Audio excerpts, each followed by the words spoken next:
Thanks very much, Jason. That's not a bad act to follow, by the way. A little bit of humour in that. I threatened Courtney with some humour.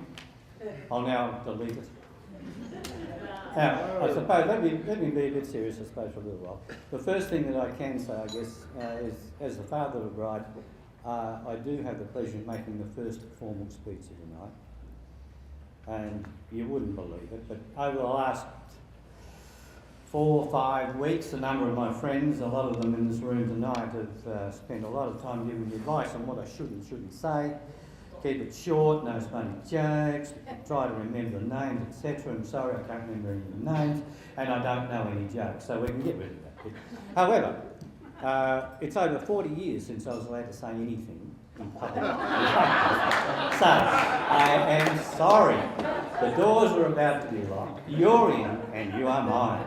And what we're going to do now is to reminisce over a few small anecdotes that I have that sort of affect the father of the bride speech. But what I'd like to start by saying on behalf of Diane, myself, Keith and Maxine, that we extend a warm welcome to all of you, all of the friends, the relatives who've joined us to celebrate Tony and Courtney's wedding. I know many of you have come large distances to be here tonight, and boy do we appreciate you coming to celebrate this very special day. 2 other thanks that I would like to squeeze in here if I can, a little bit unconventional, but never mind.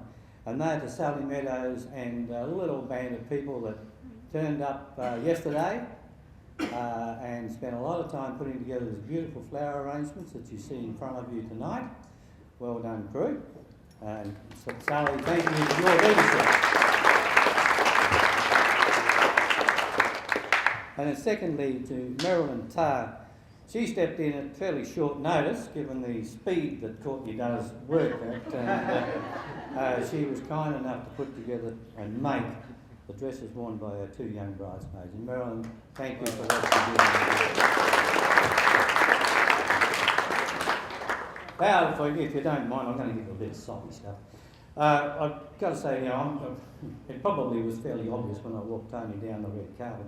I am the proudest dad in the world to accompany Tony today, and I know it's been said before, and I'm going to say it publicly right now, and I'm sure you'll agree with me, she looked absolutely stunning.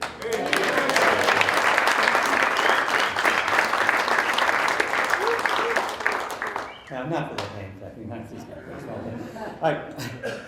But well, I suppose now I'm supposed to say a few embarrassing things, and I did say I got advice on speeches early on, and I'm being reminded with the shaking of the head that I'm not allowed to, and certainly Tony and I did have a chat about this earlier on, and let me publicly announce that there was a truce agreed in that area.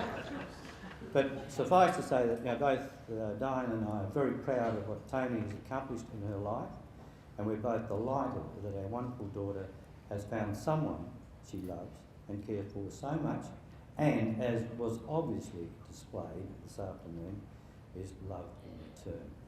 And that kind of got me a little bit teary. I don't very often admit that. In Courtney, I do believe that Tony has found her perfect partner. Now, that surprises me, and I'm amazed I'm standing up and saying that, but never mind, I am. And seriously, Courtney, you are certainly the perfect partner. Although we've not known you very long, both Diane and I think that everything that we could hope for as a son-in-law, we're getting. I should say pretty much that I worked that out. There's one night, and I don't know that anyone, or certainly some of the men members may have been here, a night not that long ago actually, Courtney rang me up and said, hey, can I meet you over the club? I want to buy you a drink.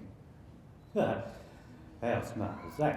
And anyway, I turned up one time, and in fact, I was early, he was late, I had to buy the first one by myself. Anyway, he then dutifully turned up, and we had a beer, and he sat down, and we got pretty serious. And he said, I want to buy Tony. You can buy me a beer if you don't talk about that.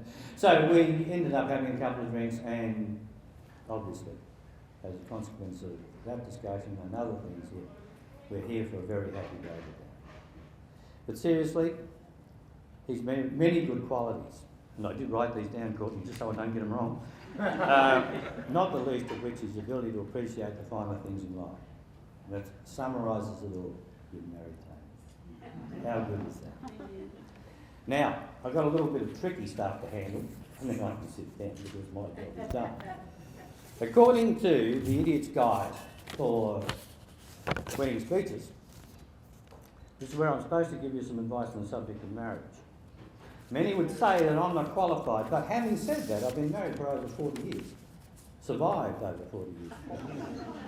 So, am I the best person or not the best person? But perhaps the only thing I know about marriage, it's one bit here, is the time that you actually stop painting the town red and you start painting walls and ceilings. And congratulations, you've not only got Tony, you've got a house.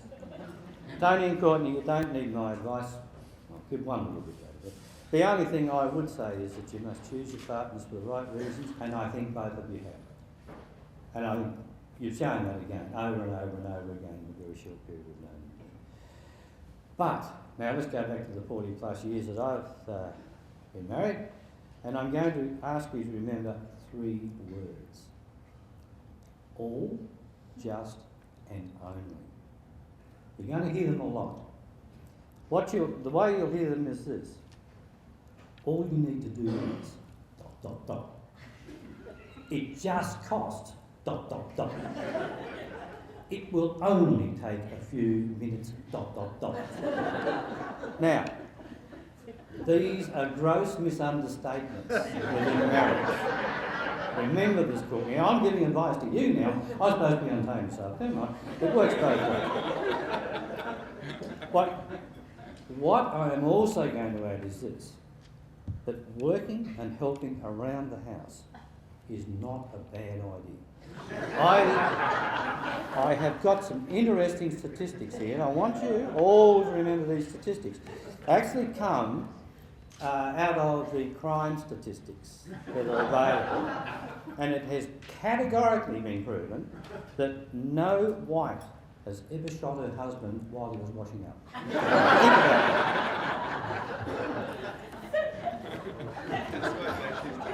Think about it. Courtney, in case you forget that bit of advice, I'll give you a copy of the speech after. Back to serious stuff. Finally, it is my absolute pleasure to ask all of you now to be upstanding, with your glasses raised, to drink a toast to Tony and Courtney. To Tony and Courtney.